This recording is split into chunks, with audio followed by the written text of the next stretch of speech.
ଗଜପତି କ୍ଲବର ଗଣେଶ ଭସାଣୀ ଉତ୍ସବ ପାଳିତ ହୋଇଯାଇଛି। ସଦର ବ୍ଲକ ଅନ୍ତର୍ଗତ କାଙ୍କଡ଼ପାଳ ଗ୍ରାମରେ ଥିବା ଗଜପତି କ୍ଲବ ତାର ଗଣେଶ ଭସାଣୀ ଉତ୍ସବକୁ ଆନନ୍ଦ ଉତ୍ସାହର ସହ ପାଳନ କରିଛି। ଦୀର୍ଘ 20 ବର୍ଷ ଧରି ଗଜପତି କ୍ଲବରେ ଗଣେଶପତିଙ୍କ ପୂଜା ଅନୁଷ୍ଠିତ ହୋଇ ଆସୁଛି। ଏହି ଭସାଣୀ ଉତ୍ସବରେ ସମାଜସେବୀ ରାମଚନ୍ଦ୍ର ପାତ୍ର ଯୋଗ ଦେଇ ଅତି ଆନନ୍ଦ ଉତ୍ସାହର ସହ ଯୁବକମାନଙ୍କୁ ଉତ୍ସାହିତ କରିଥିଲେ। ଆଶା କରୁଛି କମିଟିର ସମସ୍ତ ମେମ୍ବର ଭାଇ ତାଳି ମାରନ୍ତୁ।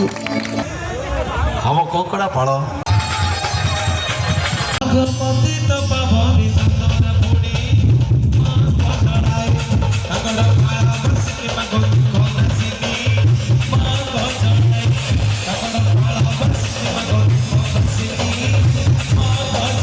ଯେମିତି ଆଜିର ଦିନଟି ଶୁଭମୟ ହଉ, ସମସ୍ତଙ୍କର ମଙ୍ଗଳ।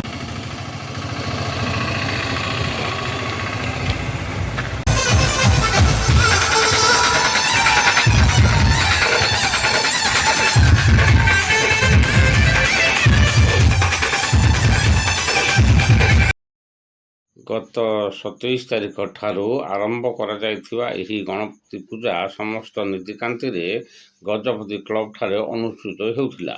ଏହି ପୂଜାରେ କର୍ତ୍ତା ଭାବେ ଅର୍ଜୁନ ଦାସ ଓ ପୁରାତନ ସଭାପତି ପ୍ରିୟବ୍ରତ ପଣ୍ଡା ସମସ୍ତ କାର୍ଯ୍ୟକୁ ଗୁରୁତ୍ୱପୂର୍ଣ୍ଣ ଭାବେ ସମ୍ପାଦନ କରିଥିଲେ।